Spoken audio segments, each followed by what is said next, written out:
little, there we go, spinning icon there. So we are recording the meeting, and we're able to do this, hold our virtual meetings because of the COVID rules have relaxed our public meeting sessions and the ability to do this and not have to meet on campus. We'll start with a roll call here tonight. And myself is present, and then if you would just unmute yourself and say present so we can make sure everybody's got the abilities to speak tonight. Chris Schumer. Present. Christina Tassone. Present. Okay, Deepak Bapu. Present. Okay, Katrina Ramos. Present. Okay, fantastic. Stephen Cooper. Present. Awesome. Mary McKenna. Here. Caitlin Murphy. Present. And Laura O. Present. Okay, great. And then Tom Perkowski. Present. Okay, and we have an absentee from Angie Cantillon, and just some good thoughts her way that she's healing and soon on the mend and recovery, and get her back into the LSC and everything else she's had to put on pause to get herself back on par. We will approve the agenda. I'm assuming everybody's got a copy of it. If anybody'd like to make any amendments to the agenda, let's hear that now. Otherwise, I'll look for a motion in a second. You know, Elaine, I just want to step in. I want to make sure under new business that we talk about coalition and just sort of give a historical background to the Northwest Side Coalition that we used to belong to, and then talk about what it is and maybe moving forward. Okay. So under new business, we'll add item A, where we'll discuss the North Side Coalition, the history of the North Side Coalition. Anything else anybody wants to add tonight? Otherwise, I'll hear those motions in seconds if you guys want to make them. I motion we approve the agenda. Can I get a second? I second. All right, fantastic. Go ahead and motion carries, and we'll approve the agenda with the one modification under new business. January meeting minutes, Chris circulated those. I think you guys have hopefully had a chance to see those.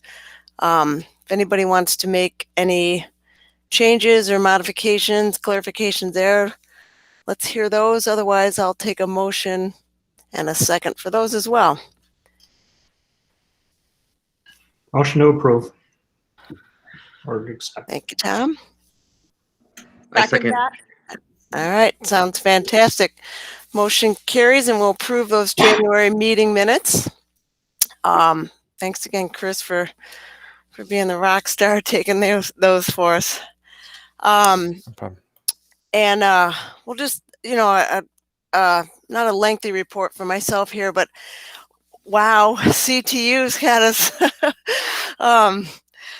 making some efforts and some energy there. I'm happy that we're, that they've come to the agreement, and we've got some uncertainty squelched there, and we've got a target and some things to work for in terms of opening the school. So that's, I think a lot of relief. And I'm hoping things worked out well from the teacher standpoint, from the parent standpoint. That everybody, all the stakeholders are happy with where we're at and where we're moving forward. With the school reopening, it's a topic that's I'll just take a moment to say it. It is a politically charged topic. There's no doubt about that. Our goal here in the local school council, we have specific responsibilities around the principal hiring, evaluation, and the operations of the school. Our underlying efforts is to always do best what's for the school. But in instances like these, we want to be mindful of all of the opinions and stakeholders and information that's going into what is an unprecedented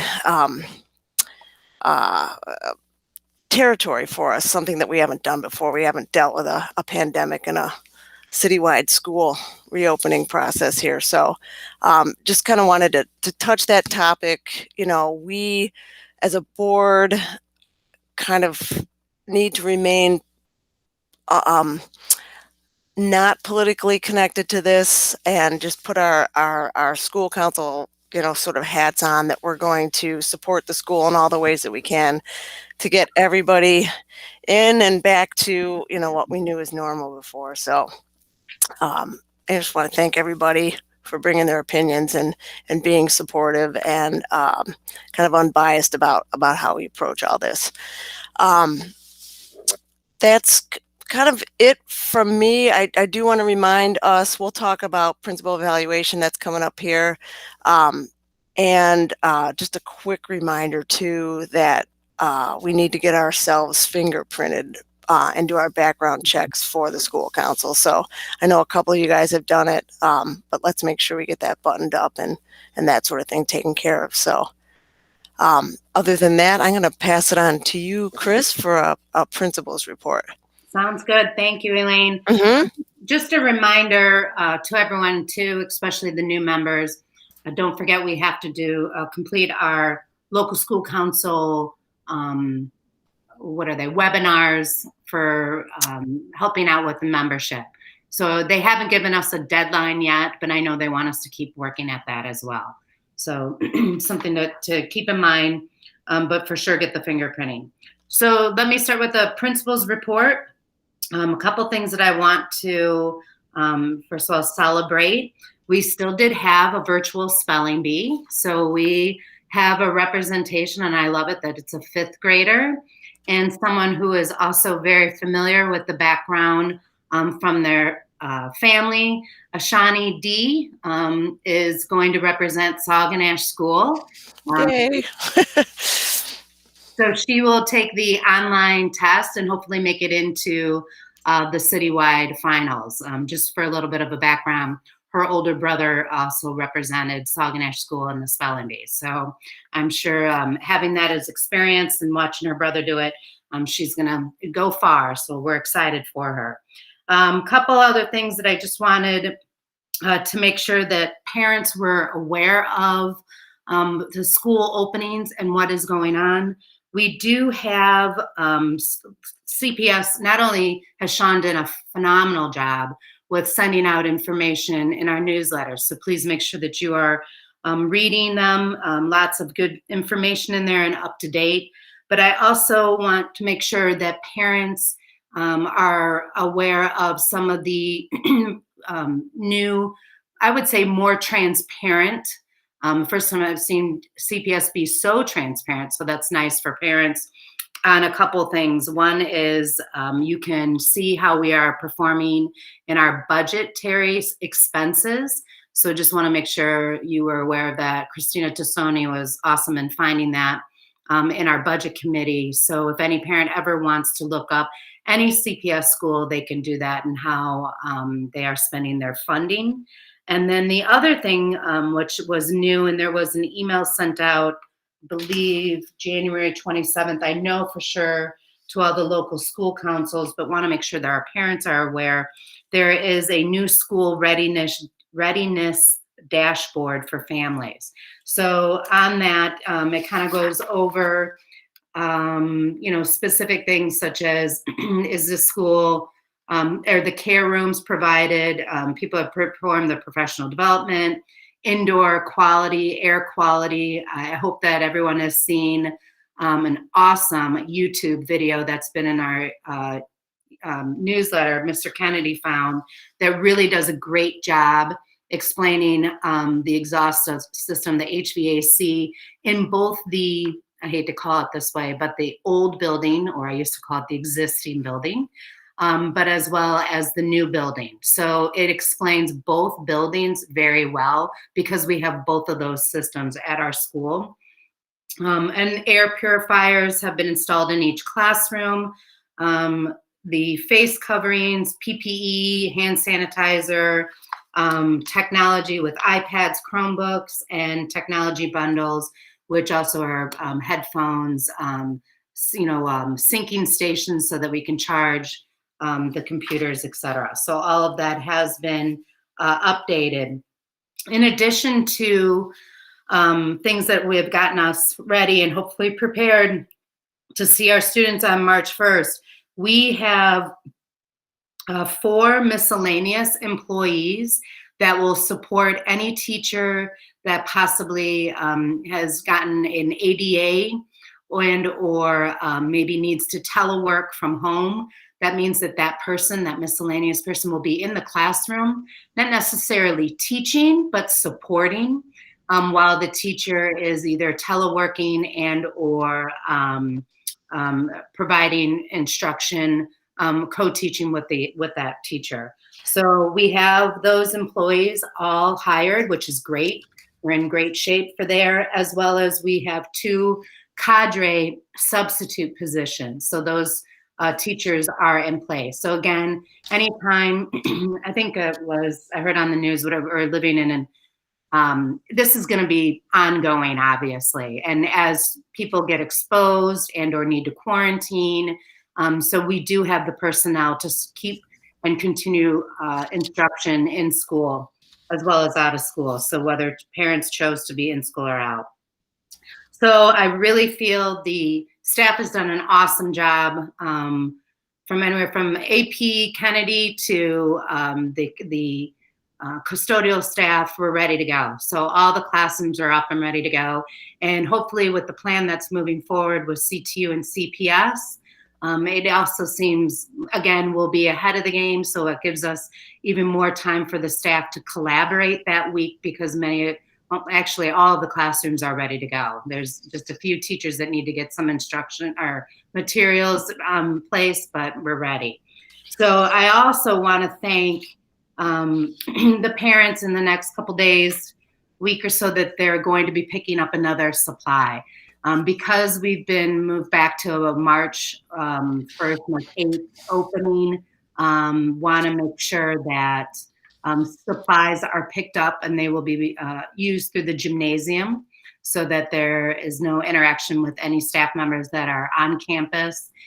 So please take a look at emails specific from teachers. Some teachers are sending out as well as the newsletter. So just follow those guidance. So we need to make sure that we have those materials picked up so we can keep learning for our 3rd quarter. I wanted to also talk about one thing that can be confusing. So I want to make sure that this is very clear to our parent population, as well as anybody in the community and more importantly, outside of the community. CPS has what they call Go CPS, where it's an opportunity for parents to apply to schools outside of their own home school. We do not have any openings. I do not accept any students outside of our neighborhood, our boundaries. So I just want to make sure, in case you ever hear parents saying, oh, I'm trying to get into Saguenash, or my 2nd grader or kindergartner or a 7th grader, etc. We do not accept any students outside of the neighborhood. So I'm trying to get the policy out of Tony Howard's department to change that, because it is such, I feel such a disappointment to parents when I say to them, I'm so sorry you applied. They'll call up and they'll say, my child is on number 2 on the wait list. What are the chances of them getting in? And I've got to deliver the disappointing news that we do not allow students in. So I'm trying to get Tony Howard's department to change the policy, because we've had in the past 2 years, 253 students apply 1 year and 261. So that's just not fair to those families trying to get in. I want to make it clear that they are not able to get in, that we are a neighborhood school and that we only take students from our neighborhood. So may need some support on that, LSC, with maybe a letter, have you. Chris, can I pause you just for a second? Chris Schumer's got a question, I think. Yes. Yeah. I was just wondering, is it because of our capacity issues currently that we decline that, or is it like our type of school, being a neighborhood school, we don't allow that? Kind of yes and no to both instances, Chris. Some neighborhood schools need to fill a grade level. In other words, they maybe have a low population in their second grade, but they're high in first and third. So they'll take on second graders from another school. I prefer not to do it because of our increasing population. This is usually for a school that maybe are looking for more students. We're not necessarily looking for more students. We want to take in our Saguenash students. So it's a delicate balance. In the past, I think I've heard, I've talked about the Brax formula, where young populations of classrooms of 28 students, grades kindergarten through third grade, or 31 students, grades 4 through 8. We all know that our grade levels are very high, so I do not want to take the risk, because people do move into the neighborhood and feel that they should have privy to those seats. So Chris, there are some schools that need that student population. We are not one. I hope I answered. Yeah, no, it's an interesting topic. In general, I think that makes a lot of sense to not be eligible until at least we have capacity after the addition. Definitely, not only do we have capacity, but the other part of that is that balance of, remember, we get funding per student. So sometimes schools may need additional students to support that funding. So, I think historically, because our numbers have always gone high, I do not want to participate, if that makes sense. So it's not along with the programs like International Baccalaureate or Gifted School. Those are different programs. These are only for students that live within the city limits. So that is why they're allowed to move within the city. Okay? Thanks. No problem. So the other thing that I wanted to make sure, that moving forward, though virtually, we are continuing our professional development. Last Friday, we had our first professional development led, it's called Lead 180, and it really aligns more of making sure we're having a rigorous curriculum for our students, and utilizing sort of like making sure we understand what cognitive rigor is, and using what we call depth of knowledge and how it applies to the Common Core state standards, and also in lesson design as well as in assessment. So really is a review for many of our staff, but because we have new staff, I want to make sure that we're all have the same professional development background. I like it because it's all encompassing. Not only is it a review, but depth of knowledge and Ames Web all pertain to what types of questions are we asking. It's aligned with our school improvement plan and our CIWP. We've got progressive talk moves. What kind of conversations are we having? And then again, what are we focusing on when it comes to our lessons? What's the objective, and where do we want to make sure that we highlight and the students understand? So we had our first session with Lead 180, and then our following next Wednesday, we will have our first Flex Day, and it will we'll start talking about the unconscious bias in our classrooms, making sure that we are aware of how we are teaching and what we are teaching, and having those conversations in a safe environment. I think that's what's key. One nice thing I will say is not only do we have a talented staff, but we have a talented staff that has very good relationships with our students. And I feel that having these safe conversations where we learn from each other and learn from other cultures is appealing, and what should be moving forward, especially with a school that has 44 different languages spoken. So again, continuing all that professional development moving forward. So, and the last thing I want to plug here is our 39th award participatory budgeting is up. And I believe the deadline is February 12th. Not sure if it's February 12th or. Yes, the 12th. 12th, yep. And not to be a little biased, but I'm going to be a little biased and make sure that we support our park district. A lot of our students obviously use them. We've had our sports teams use their field many times. Obviously, we used to have our end of the year field day, grade level field trip there. Many of our students utilize the park district. So I do want to make sure that we vote for that to keep our Saguenash Park improving and get the field up and ready to go, especially the baseball diamond. So again, we did list all the 5, I would say, items that are able to vote for in the principal's report, but also in the newsletter that was sent out, last 2 newsletters. So we'll keep plugging that. If there's anybody over the age of 14 can vote. So please, family members, teachers, staff members, parents, grandparents, get them to vote so that we can get these things for our community. Any questions on the principal's report? Just a real quick one. This might even be for my own edification. And I see this a lot in the teacher negotiations. ADA, what does that stand for? What exactly is that when that acronym's used? Sorry. So that's thank you. You know how Americans Disability Act. Okay. So there is a teacher that has applied through the Board of Education. So remember, I'm the manager. Sean and I manage the teachers.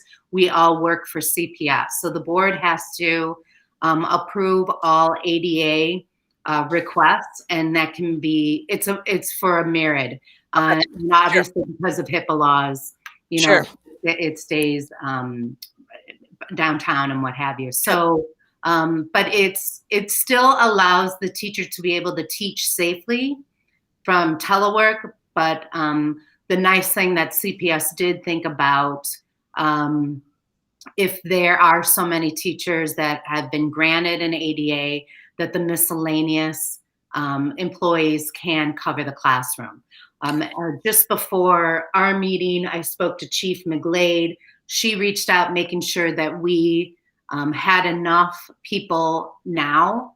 And I said, we do now, but if more teachers and staff members get ADA requests to be able to telework, we would need additional miscellaneous people so that it's to help the students that are at school.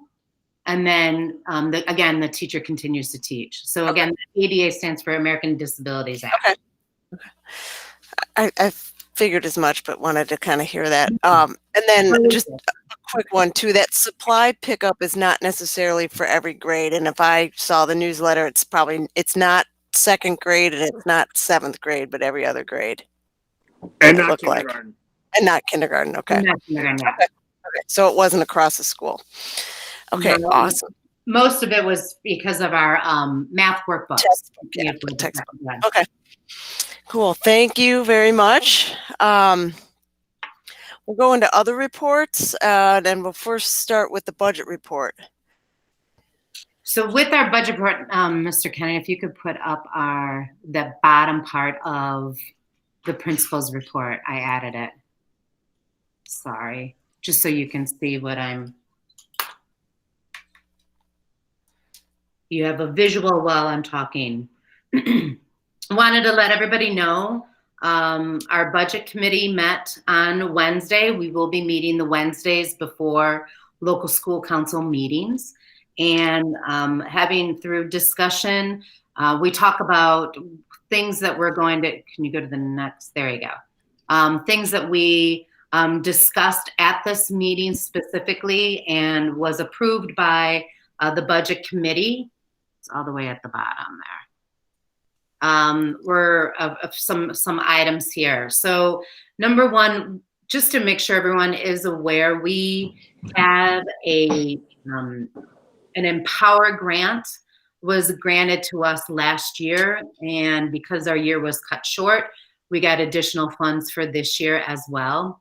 The Empower grant, in a nutshell, the best way to describe it is our diverse learners are not learning at the same pace as our non-diverse learners. So there's more of a gap in between. So this grant supports extra learning and extra supports and resources to support those students, our DL students, so that they could learn at a similar pace as the Gen Ed population. So I'm not going to say ahead of, but that it supports them. And because of that, we were granted funds. And so that is why, as it's described here in our subscriptions, IXL, and I know your children know what IXL is, but for both the reading and math, it gives us support. And what we did, trying to utilize our funds wisely, we spent 20% of our grant money, which is the Fund 367. And the other part of that, you can see 20% of it, the total amount for the IXL subscription for the full year. So even though we're paying this bill now in February, it will go all the way to next January. So that's a year, not a school year, but a fiscal year or calendar year. And then the other funds came out of our student-based budgeting. You can see there $6,900. So that meant up from there, we got approval for that.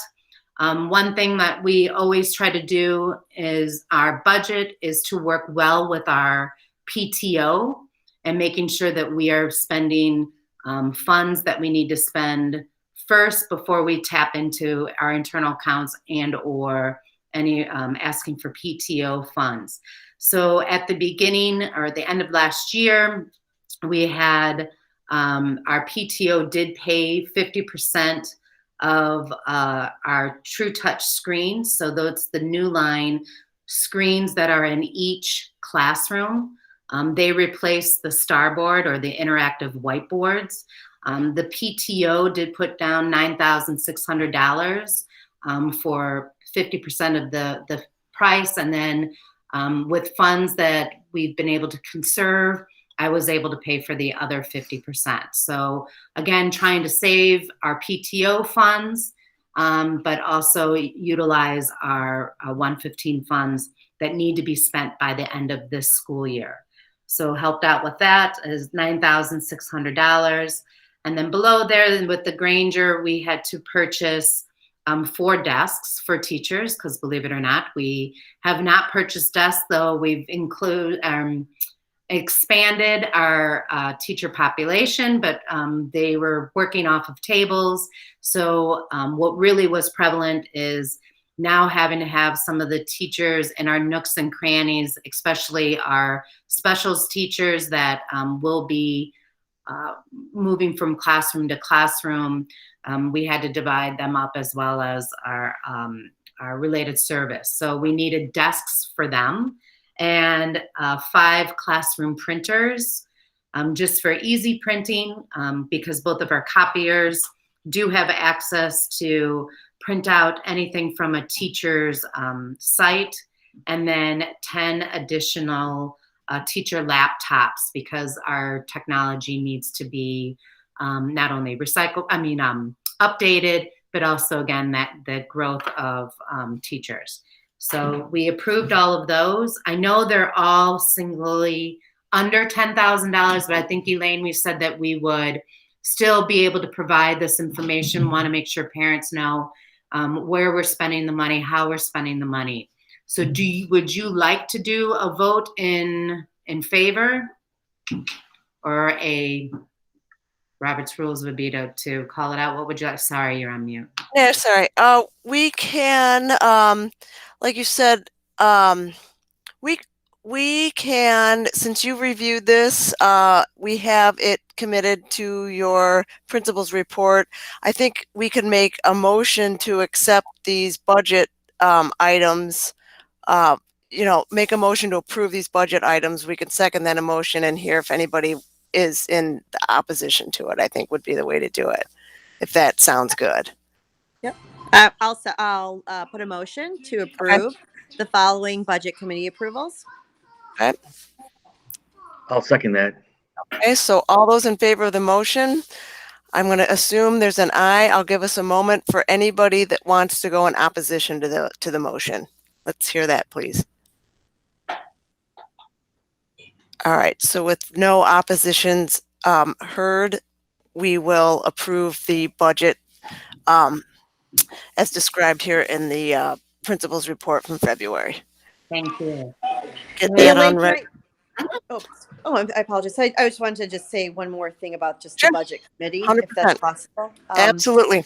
Okay, so just wanted, as Chris mentioned, I was she explained it pretty well.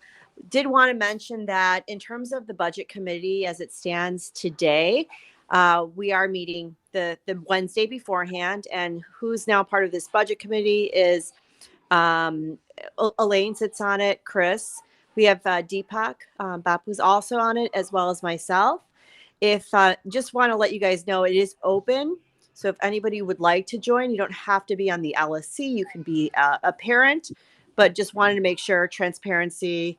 You are welcome to join. Feel free to give me an email if you have some interest in joining the budget committee.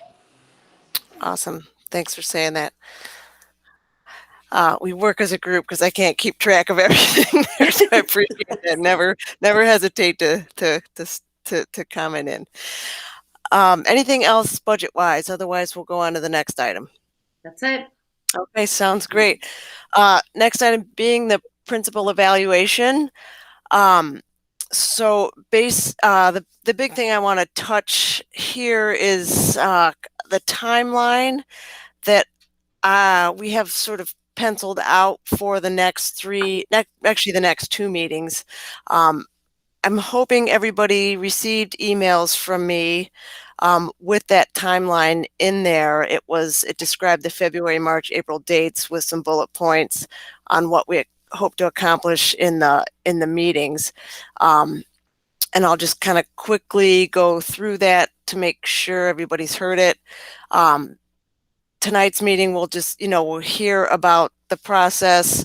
And two, I distributed the principal evaluation form on an email, so let me know if you did not get that, because we will start to dig into that and discuss it in an executive session in next month's meeting. Also sent via email was a confidentiality agreement. I've gotten a handful of those back. It's a formality that we go through. The LSC likes us to sign those that acknowledge that the conversations that we have about principal evaluation and contract renewal are done in closed session, that it is an HR and personnel topic, and we like to keep those, well, not like to, but they're required to be kept out of the public sessions. We will do our approvals of the evaluations and the scoring in the open part of the meeting, so that those do go on record. So I'd like to get those agreements from you guys. I'd like you to please start looking at the evaluation form, and be prepared at the March meeting to go into an executive session where we'll discuss the scoring. So if you could work on the scoring for competencies C, D, and E. Mary McKenna is heading up the teacher evaluation and the feedback from the school administration, doing that information gathering. That will inform and help us with the evaluations of competency A and B. So if you guys did not get those, please let me know, or if we have any questions about those, let's hear those too. In the March meeting, then we'll discuss the competencies for the evaluation, and we'll also look at the contract renewal in closed session. I sent around the summaries for those. And that is a much simpler process, where we just have to review the averages of those scores, talk about the contract renewal, and then in the open session, approve the ratings that we give them. In the, I'm losing track here, just a quick second here. We will, out of March executive session, develop feedback that we'll exchange with Chris. We'll set up a meeting with her. We go over that in order to help her target her goals for the year and for her to hear the feedback that we've expressed in our evaluation process. We will have done that by the April meeting. In the open session of the April meeting, we'll approve all of that evaluation and the scoring and put those numbers into the PIAT system that CPS requires us to do. I know that was kind of quick and kind of concise. Point being that I'd like everybody to start looking at that evaluation and come prepared in the March meeting to discuss that in closed session. Any questions there or around the information that I did send out in the email? All right. Elaine, quick one from me. Yep. Do the evaluators need access to the PIAT system? I know you said take a look here, but for one, having trouble getting in there. But is there anything we need to enter in there prior to March? No, I will be the only one entering, and I'm going to kind of poke Chris for setting that up. Myself as the chairperson is the one person that has the access to input information into that. Everybody else on the board has viewing capabilities, and you can go in there and look at the history all the way back to when we started doing the evaluations in 2017. So you can reference past scores and that sort of thing. And if you're not seeing something that you'd like to reference, or you need more information or a process to try and find information, please get a hold of me. We've got, there's been some creative ideas over the years and that sort of thing. So thanks. So do come prepared. March meeting. We'll do some homework there in closed session. So, any other questions there on the principal evaluation? No, well, I guess the one question is Mary and also then our evaluations are all coming together. Correct. Okay. I'm sorry. Yeah. Okay. Thank you. So last year I made a Google form and Yes. sent it out. I'm going to do the same. I'm going to use the same one, and we have it with, anonymous, no emails attached. So I'm going to do the same thing. Perfect.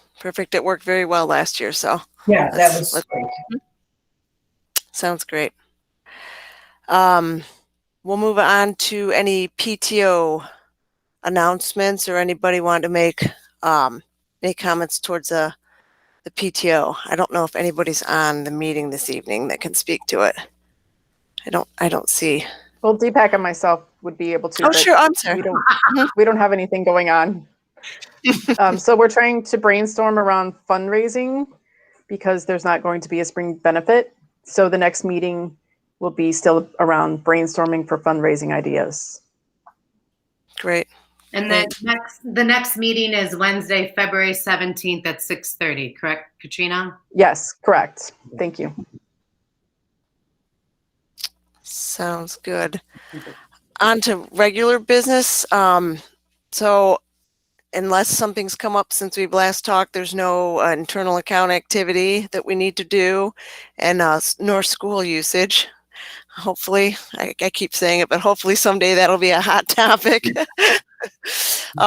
Old business, Chris, is there any new information you can share with us on the capital expansion project in the addition? We have not met formally. I can tell you that they are continuing to work on looking at the building. So we've had visitors come out, take a look at things, measure things. Specifically, I didn't go through each item that I have given. They do ask me when to enter the building and Angel and Carlos walk around. Sean, I don't know if they had, I don't know if you were around walking with them the last time. Anything to add to that, Mr. Kennedy? No, it was just one specific architect that came that wanted to measure something with the crawl space underneath the gym. Yeah. He didn't really give us much input. It was more, I think, for his drawing purposes. All right. So is there and you might have said this, I think it's a third party that kind of project manages this piece.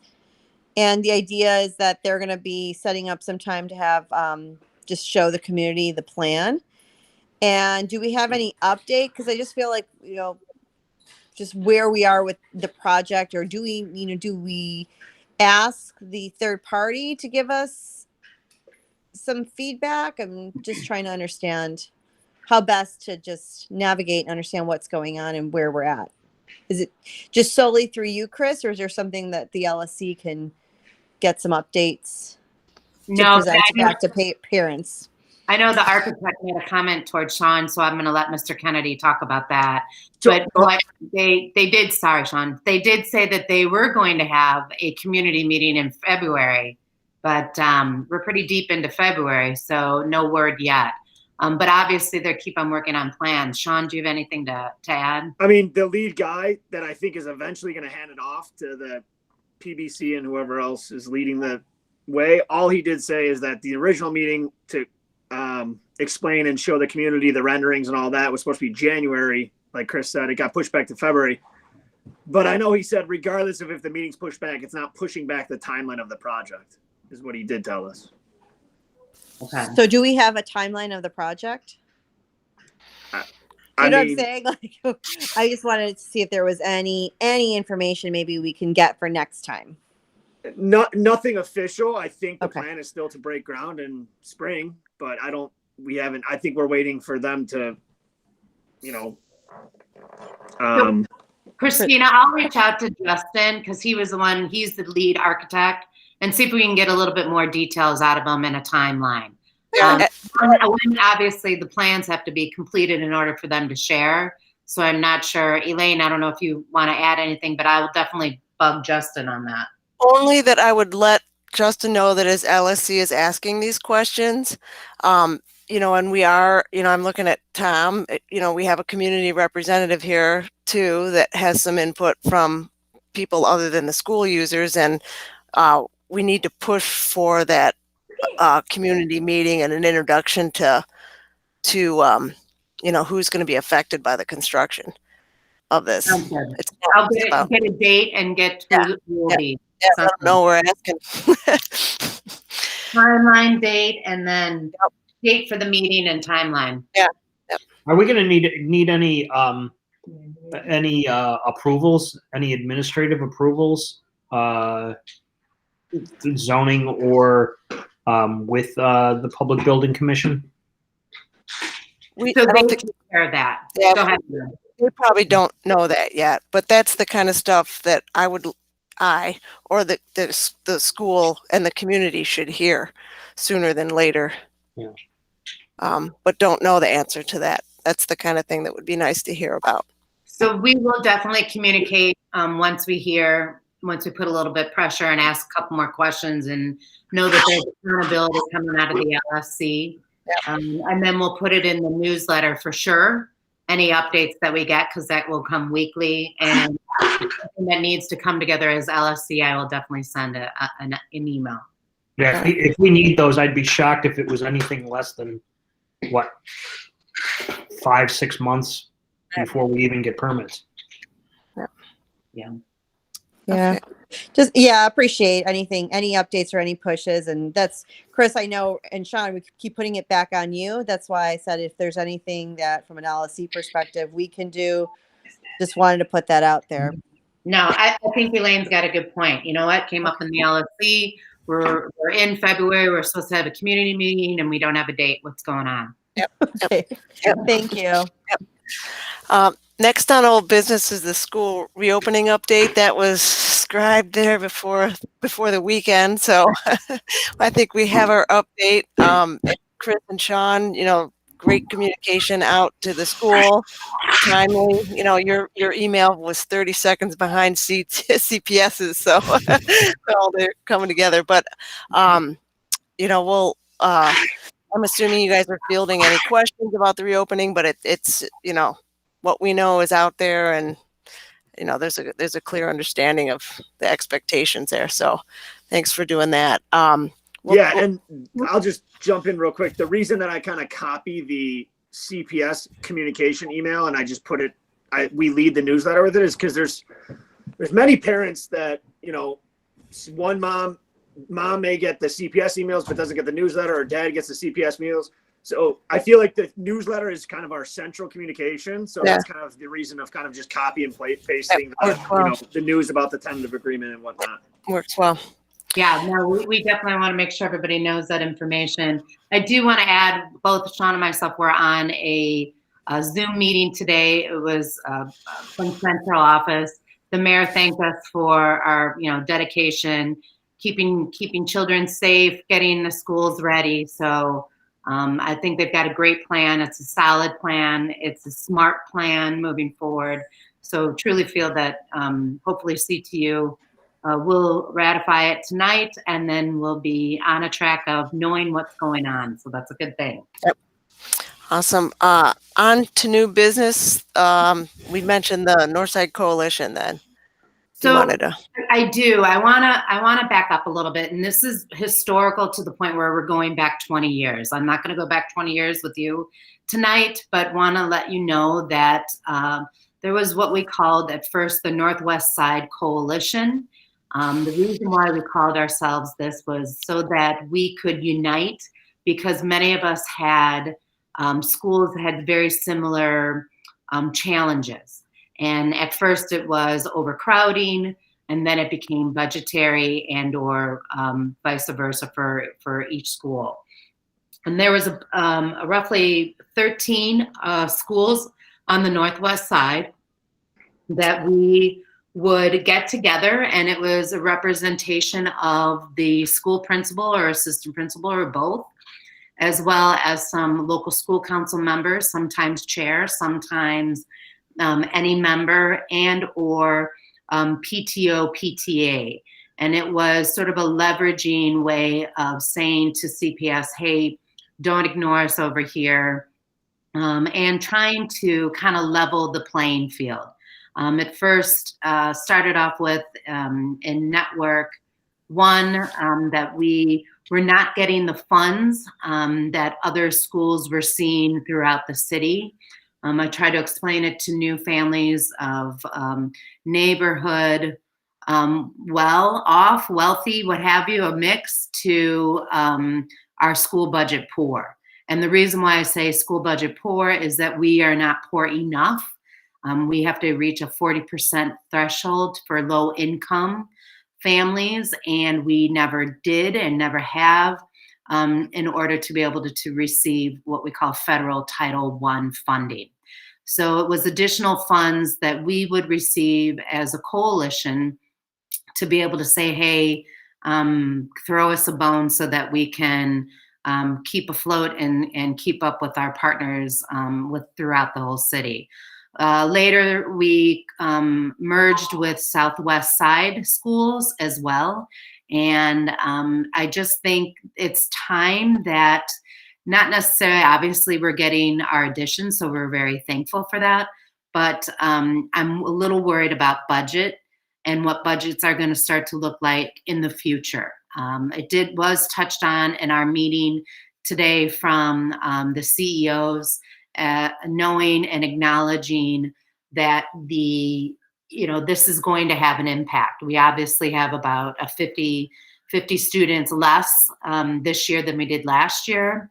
We know where they are, so that's a great thing in the sense, but the problem with that is that also those 50 students come with a dollar amount attached to them for next year's budget. So they haven't set out what our budgets will look like next year, but I think it's a smart time for our parents, administration, and teachers to start networking with schools that have similar issues, concerns, challenges where we can work together. And sometimes working together helps us leverage not only CPS administration, the Chicago Board of Education members, as well as our legislators down in Springfield. So we've touched on all those in the past. And I'm suggesting, and it was per a conversation with Stephen Cooper, and he agreed, thought that there's definitely a need for this moving forward, and has graciously volunteered to chair a committee. So I think I'm asking if the local school council has interest in networking with other schools like ours that have similar challenges.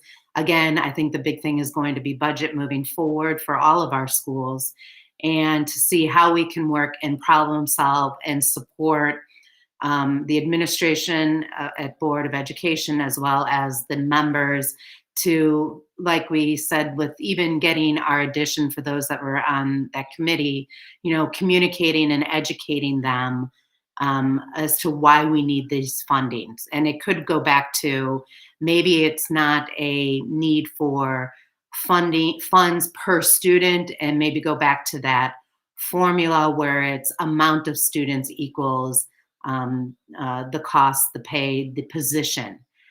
So those are some things that topics that I would definitely start off with. We're dealing with more people, not only the membership, but also some administration that may not know historically what it used to be like and why it worked then, and why we have the challenges that we have now. So just trying to see if we could add a coalition committee to our local school council, and that Stephen has volunteered to chair that. And obviously, again, as with all of our committees, any LSC member can co-chair as well. Obviously support for myself, but any parent, any community member that is interested can obviously join. Looking to see if there's interest out there. Interest in the committee for certain for me. I think that kind of unification just gives us that much more power behind our language. So and I think a well-organized group can make some good things happen for the Northwest Side cities or schools. Having had some experience with the North River Commission, I think they're kind of a similar situation. So there's groups out there doing it, and I've seen nothing but good effort come from them. So they're always, thank you, Stephen, chaired by some incredibly, wonderful parents with the right incentives and their hearts in the right places to get great situations for teachers and students alike. So total support of it. Yeah, thanks, Stephen, as well for doing that. I would just say, like, if there is a budget aspect that we want to talk or share or push along, I think someone from either myself or someone should probably also be in to be able to talk through what is the situation within our school, like that we're heavy personnel, having the data and the information behind that to help share across the board. So we definitely should have someone from budget committee. Sounds good. Do you want to add anything? No, now I'm standing outside in the snow, but you might have gotten a whole tour of the entire WGN facilities, but I can't. I'm like on the air and I can't really do anything. No, so my initial idea here is we're part of a huge system, and the pandemic, more than anything, has shown a huge flaw in this big system. And part of it is our community, as a community, we know what's best for our kids. And there's other schools like us, whether it be, like I was saying to Chris earlier, Oscar Mayer, Lincoln Park, or whether it be Edgebrook. We know what's best, what our decisions be for our community, where, the people in Uptown face different challenges. But by being part of that larger district or that larger group, our decisions get thrust upon this by, well, this is going to affect them. So the line I use all the time, punished for being competent. But if we band together with other people, then at a certain point they're going to have to listen. We know what's best for our kids. We're vested. We need to move forward with taking care of our communities. So that was kind of my point. Now I'm freezing, but yeah. No, well put. Sorry, I'm standing outside in a snowstorm. We're skilling when you need them. So that's basically my point. I don't know if you have any questions with that. No, I think it's a good thing moving forward. Absolutely. Yep. I think it's something that we need to unify with our partner schools for sure.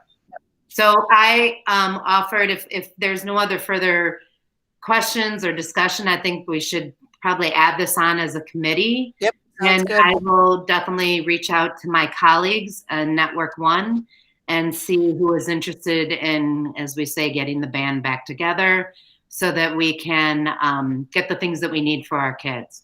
Sounds good. And the other thing, I don't want us to be too small or too big. We cast a wide net, but there are schools in Lincoln Square, in what do we say, right over here down the street, Bell, other schools that are like us that we can share ideas and we can share. There's power in numbers. Yep. So those are other people. We don't have to reach out to the usual suspects of what Ebinger, Edison, Edgeworth. Wow, we could expand beyond that. Yep. Sounds good. Okay. Moving forward, then we'll add it to the agenda for sure. Awesome. That rolls us into public comment. So I do see a couple of us there that aren't on the board in the participant list. If you guys want to take any opportunity to ask questions, had any comments, love to hear positive, negative, any kind of feedback from anybody. Questions too.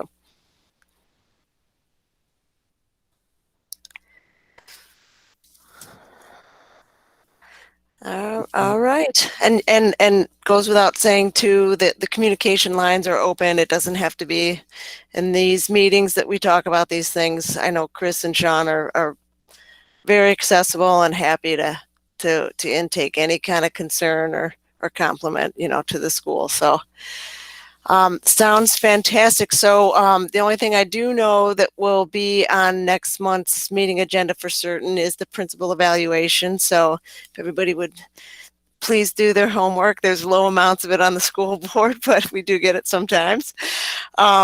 If you could come prepared to have that discussion in the executive session, Chris Schumer, I'm going to talk to you and figure out how to set up Zoom meetings or Google Meets so that we can separate and do the closed session version of it. Right. Next meeting is March 15th, 6:30. I only ask our board members too, if you cannot make it to that meeting, let me know as soon as you do know, because that's going to be a good conversation and one that everybody should be part of in terms of the evaluation.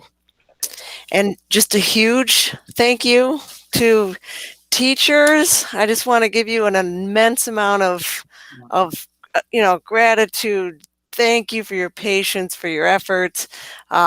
We hear a lot of student-centric conversation as parents' voices come to our meetings more often than teacher voices come to these meetings. I see these wonderful faces out there. I'm just smiling. I hope you can take this back to everybody in that building, teacher, staff, support.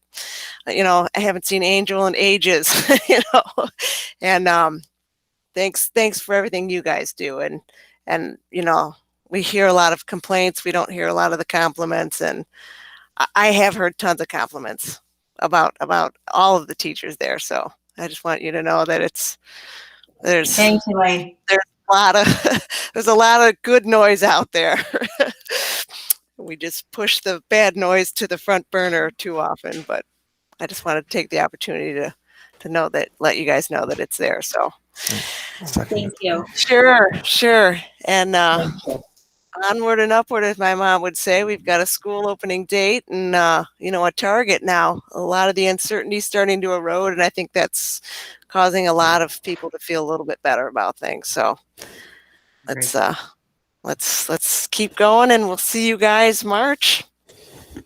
All right. 15. Yes. Yep, you got it. Thank All right. you. All right. you. Thanks, guys. Thanks, Mhm. everyone. All right. Have a good Bye. evening.